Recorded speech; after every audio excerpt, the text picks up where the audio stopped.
네, 안녕하세요. 미국 주식 멘탈 케어하기 멘탈이 전부다입니다. 네, 어제 또 시장은 시작은 안 좋았죠? 나스닥 경우에는 거의 1% 정도 하락을 해서 시작을 했기 때문에 또다시 하락이 시작되는 거 아닌가 하는 불안감이 있었는데 보란 듯이 말아 올리면서 마무리가 됐습니다. 3대 지수 모두 1% 정도 상승하는 강한 반전세를 보이면서 마무리가 됐고요. 우선은 미 국채 10년물의 금리는 현재도 계속해서 상승하고 있습니다. 하지만 이제 시장이 어느 정도 받아들이고 있다는 느낌이 강하게 듭니다. 시장은 항상 악재를 선반영하는 경향이 있기 때문에 그 선반영이 끝나고 이제 무덤덤해지는 그런 느낌이 들고요. 그리고 어제도 파월 의장이 한마디를 또 했죠. 하원 의원에 나가서 화요일에 저희 라방 할 때 했던 말과 똑같은 말을 했습니다. 인플레이션 우려는 별로 크지 않고 지금은 돈 풀기를 줄일 때가 아니다 라는 똑같은 말을 한 번 더 함으로써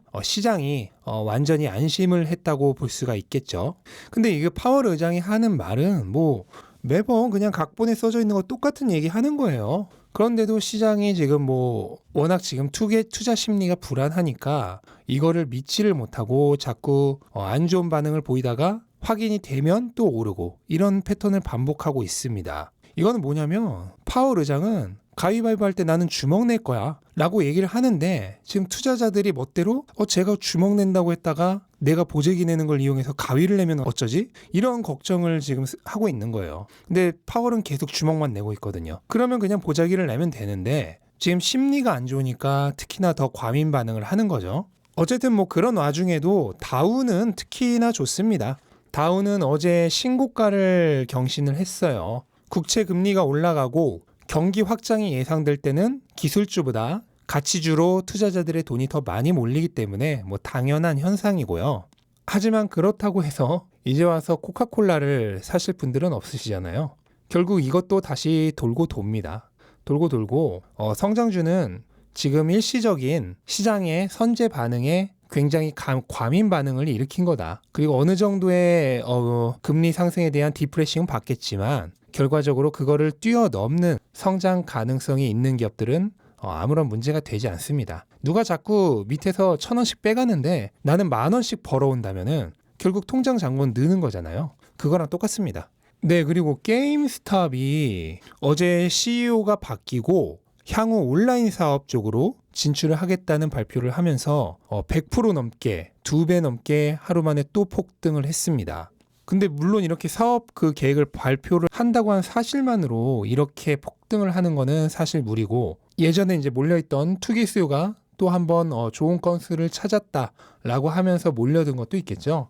적당히 하다가 말면은 별 문제가 없는데 이게 또 한번 시장을 조금 또 교란시키는 그런 사태로까지는 이어지지 않았으면 하는 바람입니다.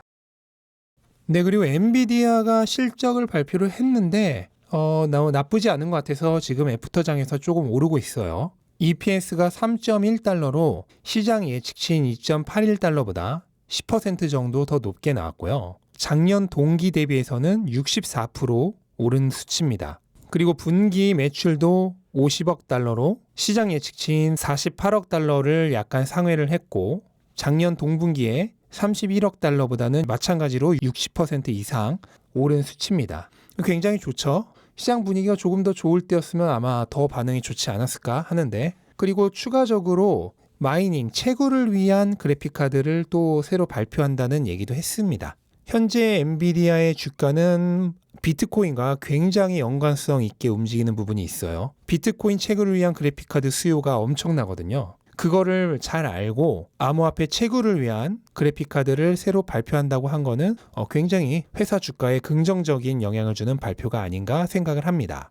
네, 그리고 테슬라는 어제 그 엄청난 하락을 말아 올린 것의 추세를 이어서 오늘도 무려 6%나 상승을 하면서 마감을 했습니다.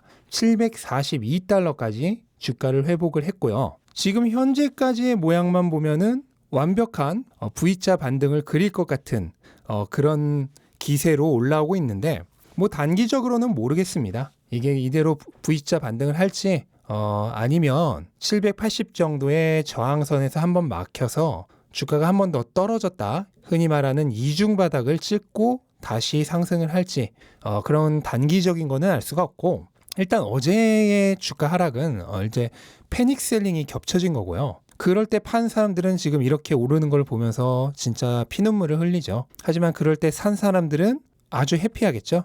그래서 남들과 반대로 해야 한다는 거고, 지금 뭐 제가 라이브 방송 때도 분명히 말씀을 드렸지만 1분기 실적은 생각보다 좋지 않을 거예요. 시장 예측보다도 안 좋을 가능성이 있어요. 차량 반도체 수급이 부족하고 텍스 크레딧 기다리고 있는 대기 수요들이 1분기에 테슬라를 사지 않을 것이기 때문에, 그로 인해서 지금 테슬라에 기대감을 줄 만한 무엇인가가 없는 상황입니다. 그래서 향후 어느 정도는 이제 뭐 주가가 회복하겠지만 급격한 상승은 조금 더 시간이 필요하지 않을까 하는 생각이고, 그 얘기는 우리에게 앞으로 어느 정도 테슬라 주식을 돈 생길 때 한 주씩 한 주씩 더 모아갈 수 있는 그런 기회가 있을 수도 있다는 뜻입니다. 그래서 단기적인 주가는 알 수 없지만 1분기 실적이 발표될 때까지 특별한 이벤트가 없으면 크게 좋아지지는 않을 것 같고, 일단은 이 하락 분위기에서 어느 정도 벗어나서 평온한 분위기로 접어드는 그 정도만으로 일단은 충분히 만족을 해야 하지 않을까 하는 생각을 하고 있습니다. 네, 그리고 기가 텍사스가 열심히 지어지고 있습니다. 지금 건물 외곽은 거의 다 지어지고 있는 모양이고, 지금 이 정도 스피드면은 예정보다 일찍 공장이 문을 열 거라는 얘기도 있어요. 원래는 3분기 정도를 예상을 했는데 2분기에 공장이 오픈할 수도 있다는 얘기가 있고요.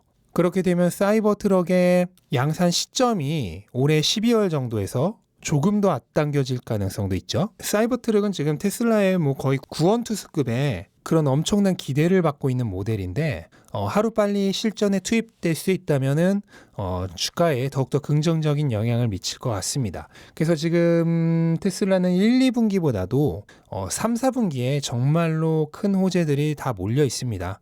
작년에 열렸던 배터리 데이에 이어서 올해는 아마도 AI 데이가 열릴 것으로 예상이 되고 있죠. 올해 분명히 이제 차량 공유 서비스, 로보택시 서비스 등에 대한 향후 계획이 나올 것입니다. 그리고 2분기, 3분기에 기가 텍사스와 기가 베를린이 연이어 오픈을 하고 유럽산 모델 Y와 사이버 트럭과 세미 트럭까지 나오겠죠. 3, 4분기에 정말 엄청난 호재들이 기다리고 있기 때문에 주가는 항상 선반영하죠. 그러니까 아마 1분기의 이 안 좋은 상황을 2분기쯤 완전 떨쳐버리고 2분기부터 다시 폭발적인 주가 상승을 하지 않을까 하는 뭐 개인적인 소설입니다.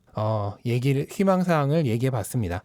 그래서 저는 2분기 안에 왠지 1000슬라를 돌파할 것으로 희망을 해보는데, 어떻게 될지는 지켜보면 알겠죠. 네, 이상 오늘 아주 분위기 좋았던 장을 기분 좋게 마무리를 하면서 영상도 마무리하겠습니다.